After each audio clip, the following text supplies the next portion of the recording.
Good afternoon, everyone, and welcome to the afternoon.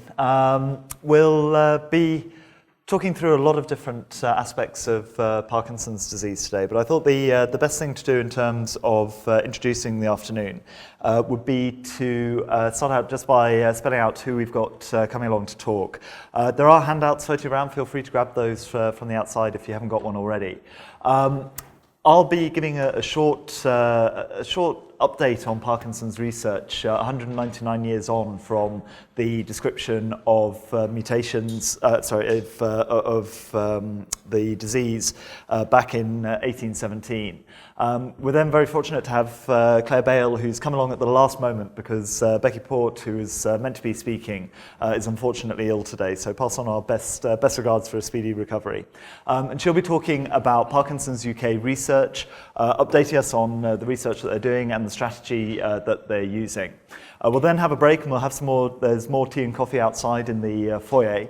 And then we have a couple of talks from UCL. Stephen Mullen, who's sitting down at the front here, is going to be talking about a clinical trial that's ongoing looking at targeting glucose cerebrosidase, one of the genes involved in Parkinson's disease, and how we're looking to try and manipulate GBA to try and reduce the impact of Parkinson's. We then have another speaker from UCL, Dylan, who is going to be talking about, again, a clinical trial that's ongoing with a neuroprotective strategy in Parkinson's. We'll then have another break, and we're very lucky to have Emily coming over from the University of Bristol, who will be talking about the clinical trial for falls in Parkinson's disease that recently concluded over in Bristol.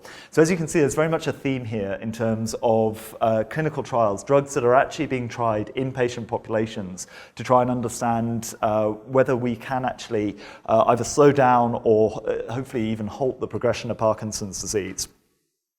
So just to start off, I'm going to give a brief recap of where Parkinson's research is now, and a little bit of a historical perspective on Parkinson's. So it's nearly 200 years since James Parkinson first wrote his essay on the shaking palsy.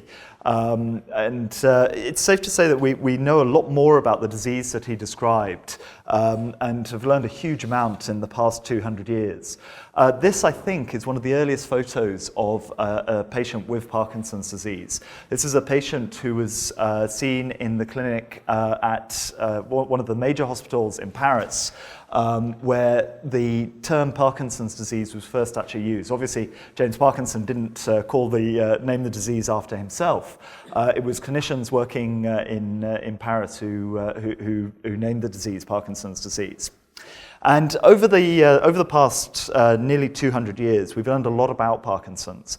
We know that there's a particular part of the brain, the substantia nigra, where the cells in this area of the brain die off at a much faster rate in the brains of people with Parkinson's than in the normally aging brain. And this is a sort of zoomed-in view looking up the spinal cord into the base of the human brain, into a part of the brain called the midbrain. And what you can see here are the cells, the very dark-coloured cells that normally live in the substantia nigra and important for the initiation and control of movement.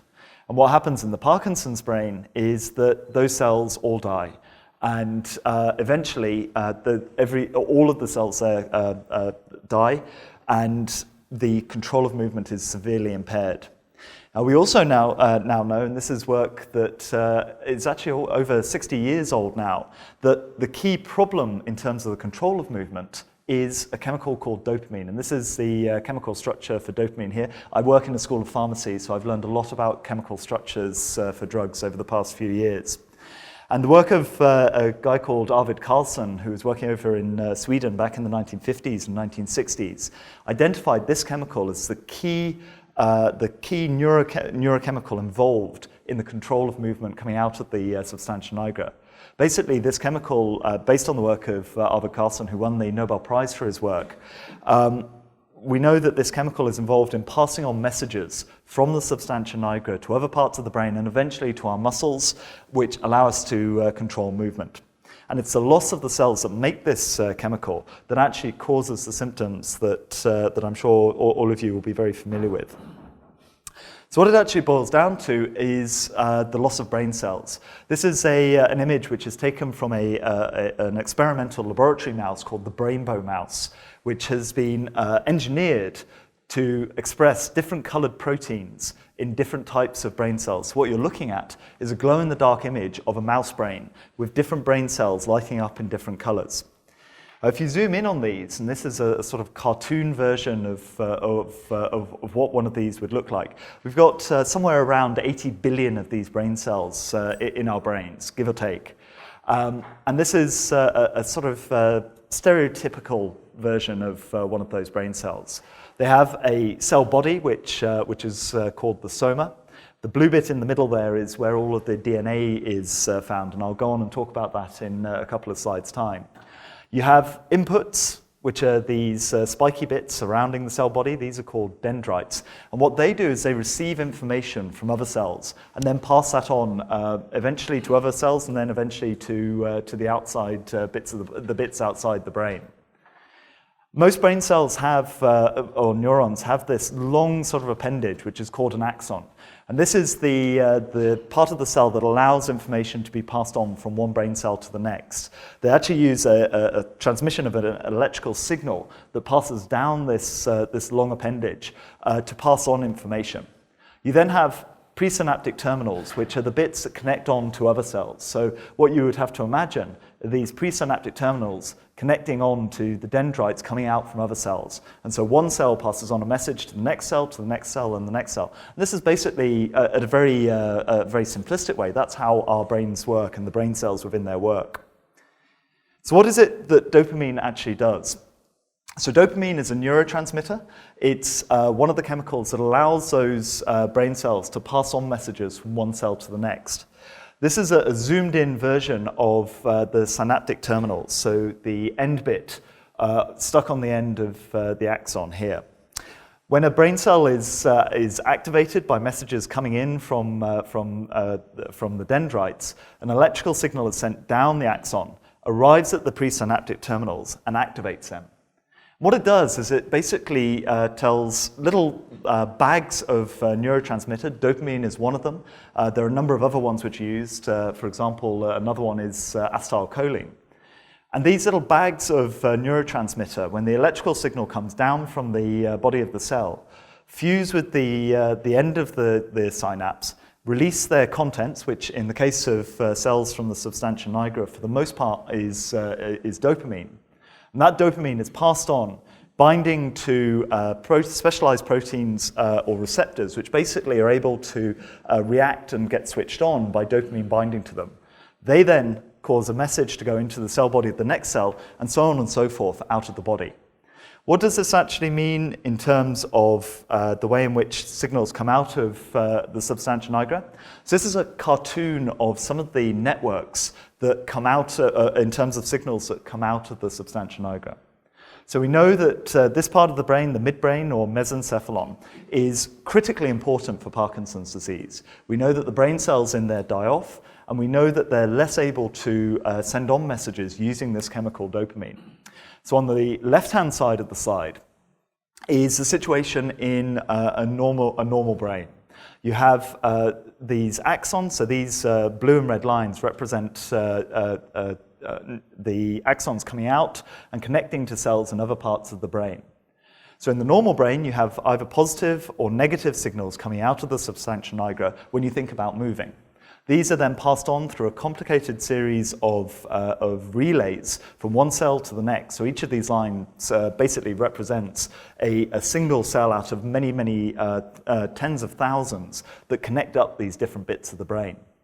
These then pass on through different regions of the brain and eventually to the cortex, sitting on the outside of the brain.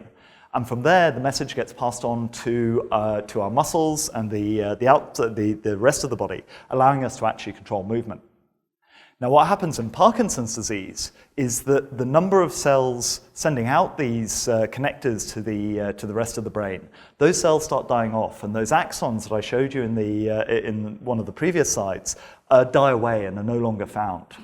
What that means is that the signals, the chemical and electrical signals coming out of the midbrain and the substantia nigra, telling our body to start moving or to try and control that movement, in Parkinson's disease, these die away, and the signal coming out is greatly reduced. And this is what underlies a lot, not all of the symptoms in Parkinson's, but a lot of the symptoms that we have in Parkinson's. Now, of course, the discovery that dopamine was important for Parkinson's disease was actually a fundamental discovery in terms of developing drugs that can be used to treat the disorder. And most of the drugs that we now use to control the symptoms that are associated with Parkinson's disease, like tremor, slowed movement, or rigidity, these are based around trying to replace some of that dopamine which is lost within the brains of people who develop Parkinson's. To cut a long story short, it was found quite quickly that actually dopamine itself, which is the chemical down here at the bottom of this slide, dopamine itself isn't a very good drug to use in humans. The reason for that is that if you take a tablet with dopamine in it, it gets into the bloodstream quite nicely, but then can't get into the brain. There's a very stringent barrier between the blood and the brain, the blood-brain barrier. And because of its chemical properties, dopamine can't get into the brain and replace the dopamine that's been lost because the cells have died off. So what was discovered quite quickly was that if you use one of the precursors to dopamine, a chemical called L-Dopa, and those of you who can pick this out from the slide will be able to see that there's a slight chemical difference between the two. Basically, L-Dopa, or L-dihydroxyphenylalanine, is the chemical precursor in the brain to dopamine. What was found quite quickly is that if you give people L-Dopa as a tablet or as a variety of different forms of preparation, that this gets converted into dopamine, and that then within the brain. But L-Dopa itself can pass across the blood-brain barrier and can actually get into the brain and replace some of the chemicals that have been lost. And this is where the drugs, many of the drugs that we have for Parkinson's disease, come from at the present day. So the main therapy, and again, this is something that I talk to my pharmacy students about when they get into their third and fourth years, explaining to them how the drugs that they will be prescribing to people with Parkinson's work. The frontline therapy is L-Dopa, and this works by increasing the amount of dopamine in the brain cells that are still remaining. We also use a variety of other drugs that either prevent the breakdown of dopamine or keep it in an active, as an active presence at the end of the brain cells for a longer time to try and make the signals that are coming through just that little bit stronger so that it controls the movement. We also use a group of drugs called dopamine agonists. An example of this, which you may have come across, is a drug called pramipexole. What these do is they mimic the impact of dopamine. So they sit and attach to these specialized proteins and basically continually activate them, allowing trying to get the system to work a little bit better and a little bit harder. Now, as all of you, as many of you will know, especially if you have Parkinson's, these drugs aren't without their downsides. So for L-Dopa, as the disease progresses and more of those brain cells die, we need to use more and more L-Dopa to replace the dopamine which has been lost. Because of that, eventually you reach a point where the levels of replaced dopamine in the brain become so high that they cause really severe side effects in the form of dyskinesias or involuntary movements. So L-Dopa, whilst being very good at treating some of the symptoms, does cause problems itself. Pramipexole and other dopamine agonists interfere with dopamine signaling throughout the brain as well. One of the downsides of this is that it can, on rare occasions, cause problems with impulsive behavior and gambling. So the dopamine agonists also have real problems. The fundamental problem that we have is that all of these drugs are good at replacing some of the dopamine or keeping the dopamine system working, but they don't stop the cells dying off. And because of that, the Parkinson's disease continually and progressively gets worse as more and more of those brain cells die. What we're really missing is something to slow down that process of cell death And really, this is what the goal has been of Parkinson's research over the last 30 to 40 years. One of the ways in which we've tried to understand more about what causes those brain cells to die is by looking at what happens in the brain and the background to these cells dying off. The guy over here on the left is Frederick Louis. And in addition to all of the brain cells in the substantia nigra dying, it was realized many, many years ago now, back in the 1920s, mainly through work by Frederick Louis over in Germany, that the cells that do remain in the substantia nigra, and actually quite spread throughout the brain, contain lumps of aggregated sticky protein which accumulate within the cells that still survive, and are almost like a marker for Parkinson's disease. Now, Louis didn't know what was in those aggregates. They were called Lewy bodies a number of years after he first described them. But what we now know is that they are tangled up lumps of sticky protein. And in fact, we actually even know what the main protein is in these Lewy bodies. We know it's a protein called alpha-synuclein, which I'll return to in a couple of slides. So we've made a lot of progress in terms of understanding the pathology that you see in the brains of inside the Parkinson's brain. One of the other areas where we've made a huge amount of progress, especially in the last 20 years, is looking at genetics and understanding how alterations in our family history and family background can alter our risk of developing Parkinson's disease. So this is the human chromosomes. Every single cell in our body, or almost every single cell in our body, contains 2 copies of each of these chromosomes. And these act as a template, as a sort of manual for the cell to tell it how it works and how it functions. If you zoom in on these chromosomes, what they're actually made up of is a very, very, very tightly coiled, very, very long chain of a molecule called DNA. And it's the individual order of chemicals in this DNA which defines how genes, which code for the ways in which our cells function, it's the individual order of the chemicals in this massive, great big long molecule which defines how cells work and how they function. Now, going back a number of years now, in fact, next year is 20 years since the first gene for Parkinson's disease was identified. A group working with a family from Italy and from Greece, and led by a clinician, a neurologist called Bob Nussbaum, carried out a study of one of these families, and this is a family tree from that family, the Contursi kindred from Italy. We're able to follow the inheritance of Parkinson's disease through a number of generations. What you can see down here is the most recent generation. These are parents, grandparents, great-grandparents, and they followed it all the way back through the family tree to the great-grandparents. Each of the circles and squares in this family tree that's filled in is a member of the family who developed Parkinson's disease. And you can see that around 50% of the family, in fact, in this particular bit of the family, more than 50% of the family developed Parkinson's disease.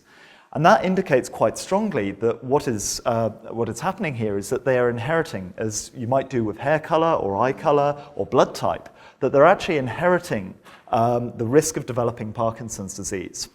And actually, when DNA was taken from these individuals and analyzed, it was found that a particular gene, the alpha-synuclein gene, was mutated and caused this gene and the protein that it produces, alpha-synuclein, to form these sticky lumps within the human brain, causing the members of this family to develop Parkinson's. We've learned a lot more about that since then. That was over 20 years ago. Actually, about a year afterwards, a group of researchers at Cambridge, led by Michel Godert and Maria Spilantini up here, were able to use a specialized type of immune product, an antibody, to identify that alpha-synuclein was the sticky protein found in these Lewy bodies. And these are zoomed-in microscope images of what Lewy bodies look like. We've learned lots more in the last 10 to 15 years. A colleague of mine over in Washington, who works for the American government for an institution called the National Institutes of Health, identified a change in the alpha-synuclein gene that meant there was more of it.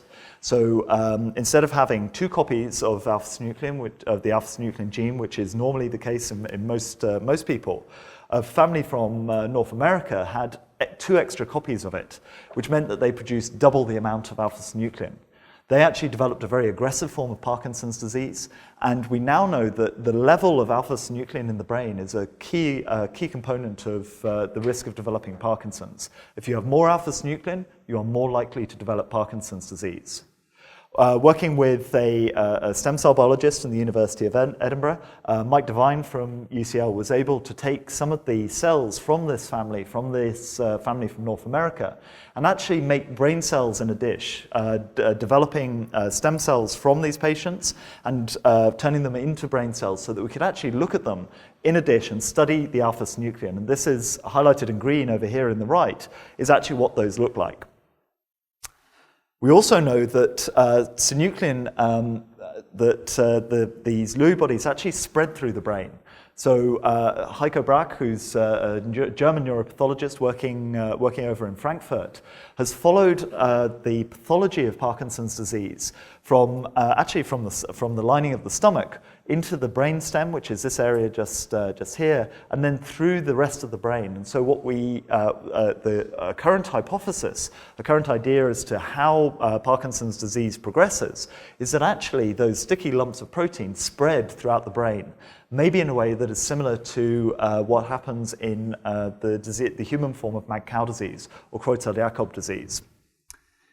Understanding the genetics is very, very challenging, and it quite often requires thousands of patients to work with researchers. We've actually just been funded. This is John Hardy, a professor over at UCL. We've just been funded by the British government, by the Medical Research Council, as a consortium with myself here at Reading, John and Hélène Plume-Favreau over at the University College London, and Alex Whitworth at the University of Cambridge, to study the genes that we know are linked to Parkinson's over the next 5 years to try and understand how changes in them can increase your risk of developing Parkinson's. And actually that's a really important thing to figure out. Because by understanding what these genes do and how they're changed in Parkinson's, we can actually begin to understand whether or not they are potential drug targets. And what you'll be hearing from the speakers later this afternoon is actually how we can take some of these genes and develop drugs that can alter the way in which they function, with the hope of trying to slow down the disease. Over the past 3 days, and funded partly by Parkinson's UK, who are also going to be speaking and have been supporting this afternoon, I've been talking to researchers from around the world at a meeting organized by the Biochemical Society, looking at just one of these genes, a gene called leucine-rich repeat kinase 2. So this is one of the most common mutations in this, DNA changes in this, are one of the most common causes of Parkinson's disease. There are somewhere between 1,000 to 2,000 people in the UK who have a mutation, a change in their DNA in this gene, which has caused them to develop Parkinson's. And along with researchers from all over the globe, we had a couple of people from Australia, several researchers came over from America. We were talking about how we can target this particular gene, how we can develop new structures for it so we can design new drugs, and talking to pharmaceutical companies who are developing drugs to put into clinical trials to try and change how this gene functions to try and prevent people developing Parkinson's disease. And it was actually really exciting to see research presented from drug companies like Merck and Pfizer, and from researchers from the Michael J. Fox Foundation, which suggests that actually the drugs that are going through animal studies at the moment it's become much more likely that these will go into clinical trials over the next couple of years. And so we're beginning to move from a position where we understand some of what causes brain cells to die to a point where we're starting to intervene, and you'll be hearing about some of these clinical trials over the course of this afternoon. Just to give you an example of how that process actually works, clinical trials are very tightly regulated and very carefully controlled to make sure that they provide evidence of whether or not a drug actually works. This is taken from Alzheimer's Research UK, from their website, and they have a very good description of how clinical trials work. But basically, you go through several phases. Phase 1 clinical trial is where you test a drug to see if it's safe to go into humans. For LRRK2, we've not yet reached that stage, so the drugs that are being designed are still undergoing testing in human cells and in animal models. Once you know that a drug is safe and can be used in humans, you then pass it on to phase 2 and phase 3 trials. And this is where you actually test it in people who have the disorder that you're interested in trying to treat. Of course, in this case, Parkinson's disease. Unfortunately, by their nature, clinical trials are of compounds and drugs that actually we don't know whether they will work or not. And there's a very high failure rate going through from testing whether they're safe to testing as to whether or not they actually treat the disease. And it also takes a long time. So from starting a safety trial, one of these phase 1 trials, it can take 10 to 15 years before you actually get to the point where you can treat, once you've proved that it actually makes a difference to the disease, that it will actually enter into clinical practice. So just to give you an example of this, and going back to alpha-synuclein, this gene that was identified 20 years ago by Bob Nussbaum over in America.